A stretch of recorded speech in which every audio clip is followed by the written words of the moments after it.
Le podcast de Catella analyse les principales tendances et perspectives du marché français de l'immobilier d'entreprise. Dans le cadre de ce podcast dédié au SCPI, nous accueillons Philippe Depoux, président de La Française REM, pour répondre aux questions de Raphaël Amoretti, Managing Director et Head of Capital Markets Île-de-France de Catella Property. Bonjour Philippe Depoux, bienvenue chez Catella. Depuis plus de 35 ans, vous avez effectué l'essentiel de votre carrière au sein du monde de l'immobilier institutionnel français et international. GAN, Groupama, AXA, SFL, Generali, Gecina, Compagnie Lebon et aujourd'hui président de La Française REM. N'en jetez plus.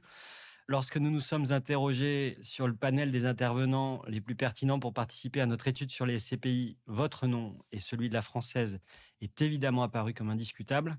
Merci donc d'avoir répondu présent. Plaisir.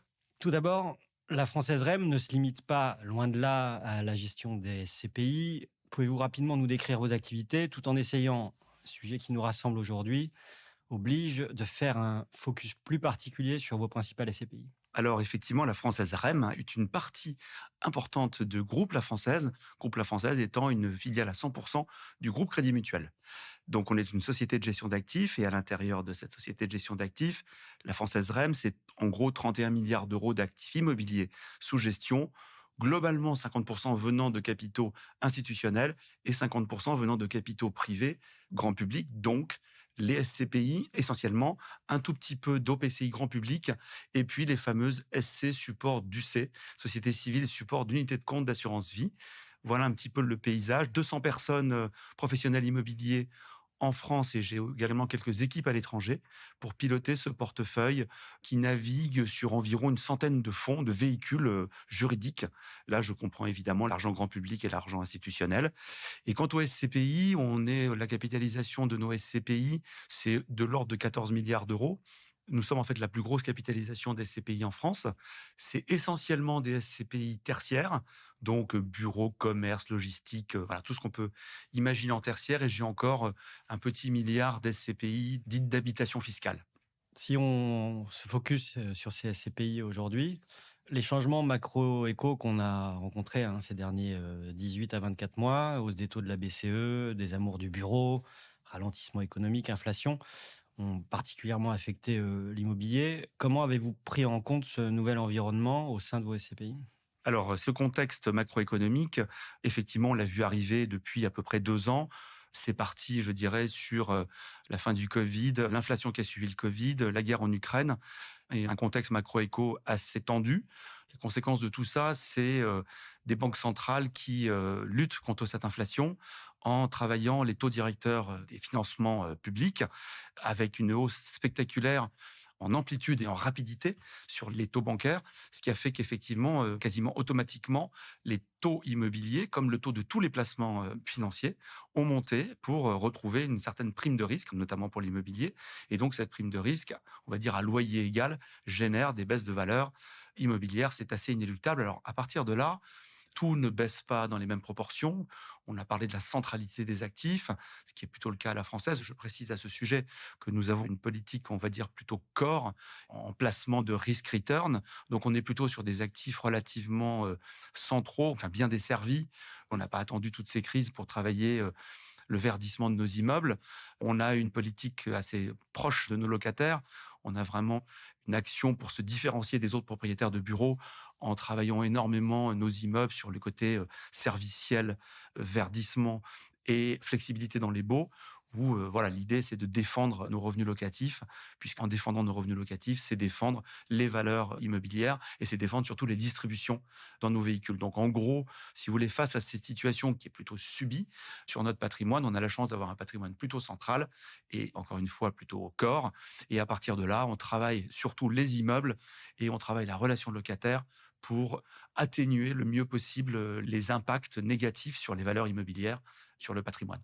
Donc c'est un travail que vous aviez déjà initié avant cette période de crise, que vous poursuivez aujourd'hui et qui reste votre stratégie centrale pour pouvoir améliorer ou maintenir un minimum les niveaux de rendement de vos différents supports. Exactement. Je me souviens, moi je suis arrivé il y a 3 ans à la tête de La Française. On peut dire qu'il y a 3 ans, on n'était pas forcément dans une crise, mais mes collaborateurs pourront vous dire que j'ai tout de suite demandé à ce qu'on travaille sur cette différenciation de nos immeubles tertiaires par rapport à nos concurrents par ces 3 biais que sont le service, le verdissement et le bail flexible.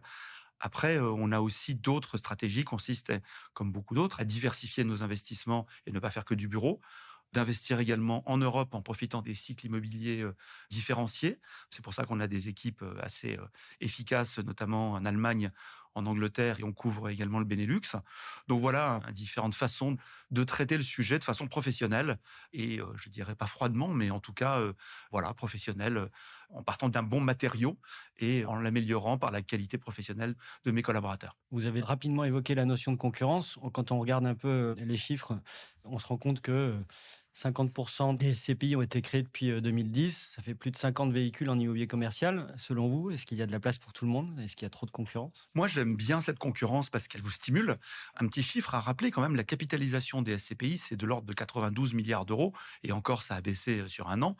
On était plutôt à 94, 95 il y a un an. C'est la première capitalisation, en fait, finalement, de placement immobilier. Donc, grand succès des SCPI, on va dire, ces 30, 40 dernières années. Et on a essayé de créer des produits pour rajeunir la SCPI, mais finalement, l'amour de la SCPI ne s'est pas démenti.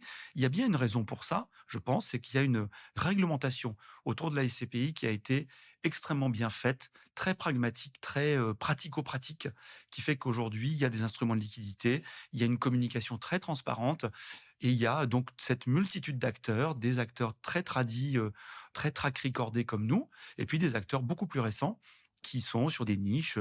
On utilise même un certain nombre d'outils, entre guillemets, modernes de désintermédiation, de vente directe par Internet. Donc voilà, ça fait la richesse de ce marché et je trouve que c'est pas malsain. Après, voilà, comme toujours, il y a des bons élèves, il y a des mauvais élèves. Et puis, dans les périodes difficiles, c'est là où on reconnaîtra les bons élèves des mauvais élèves et il y aura probablement des phénomènes de concentration. Et puis, ce que vous disiez, 14 milliards à la française sur 92, forcément, vous êtes un peu plus visible que d'autres. Et quand il y a quelques événements qui se produisent, on vous pointe plus facilement du doigt. Exactement. En fait, si on veut parler un peu chiffres et records, alors, par Mmh. exemple, on pilote la plus grosse SCPI de la place qui s'appelle Épargne foncière, qui pèse Ouais. un peu plus de 5 milliards. En termes de taille, c'est une SIC à elle toute seule. Et bien forcément, quand on est des produits comme les nôtres qui sont plutôt très appréciés, avec une gestion assez prudente et long-termiste, on a pas mal d'institutionnels qui sont venus investir dans nos véhicules. Et en ce moment, effectivement, comme on a un certain retrait d'un certain nombre d'institutionnels de leur part des SCPI pour notamment faire face au remboursement de contrats en unité de compte d'assurance vie, eh bien, on se retrouve avec des listes d'attente sur nos SCPI, ce qui n'était pas notre habitude. Et donc, notre challenge du moment, c'est tout en gérant l'actif, c'est-à-dire les immeubles pour les rendre résistants et résilients, il s'agit aussi de traiter cette liquidité avec, encore une fois, des outils que les SCPI permettent réglementairement, que ce soit du gré à gré, que ce soit les fonds de remboursement, que ce soit les programmes d'arbitrage ou que ce soit un peu l'arme ultime, la suspension de la variabilité du capital. Derrière ce mot barbare, ça veut dire qu'on n'organise plus le marché secondaire des parts, mais on le laisse entre les mains des particuliers, en fait. Si on reste justement sur cette notion de particulier, on l'oublie un peu trop souvent, mais derrière tous ces porteurs de parts, il y a des particuliers. Que diriez-vous à un particulier qui a des parts de SCPI aujourd'hui en portefeuille, qui observe avec inquiétude l'évolution baissière du marché immobilier? Alors, qu'est-ce qu'on lui dit? On lui dit, et on lui dit d'autant plus facilement qu'on a une assez grande conviction sur le sujet. Les parts de SCPI ont prouvé depuis, on va dire, plusieurs décennies, leur stabilité en matière de distribution et on l'oublie, mais en augmentation des valeurs de parts. C'était pas le sujet d'origine, puisque je rappelle, et c'est un peu ce que je dirais aux porteurs de parts particuliers, vous avez investi en SCPI, c'est essentiellement pour organiser un complément à votre retraite, actuelle ou future, et c'est un produit de rendement, pas un produit de plus-value. Ce qui vous intéresse, c'est d'avoir tous les 3 mois une distribution stable de revenus. Et puis, s'il y a de la création de valeur, c'est un plus. Donc, qu'est-ce qui s'est passé depuis plusieurs décennies? On a fait les deux, la création de valeur et la distribution. Il faut reconnaître que depuis 2 ans, il y a deux phénomènes. Effectivement, on a des baisses de valeur des patrimoines sous-jacents, voire des parts de SCPI, selon la prudence d'expertise des acteurs. Mais on a également une remarquable stabilité dans la distribution. Parce qu'on a en fait ce double phénomène qui est assez rassurant, si je peux dire aujourd'hui. On a des baisses de valeur immobilière générées par les sujets financiers dont je parlais tout à l'heure, mais en parallèle, on a un marché locatif qui continue à correctement se porter, surtout pour les actifs, encore une fois, sans trop bien desservis, serviciels, verdis et offrant des baux flexibles. Et dans ce contexte-là, on ne constate pas de déshérence des bureaux, on ne constate pas de baisse de nos revenus locatifs. Et donc, ça permet d'organiser la distribution de revenus stable tel qu'on l'a prévu et promis, si je peux dire, même si c'est jamais garanti, aux investisseurs particuliers. Et donc, c'est ça que surtout je veux dire à un investisseur particulier existant ou nouveau dans une SCPI. Pour l'existant, c'est de lui dire, sors surtout pas en ce moment parce que les valeurs ont baissé, donc ce serait dommage que tu perdes de la valeur, parce qu'entre-temps, on va continuer à te distribuer le revenu prévu.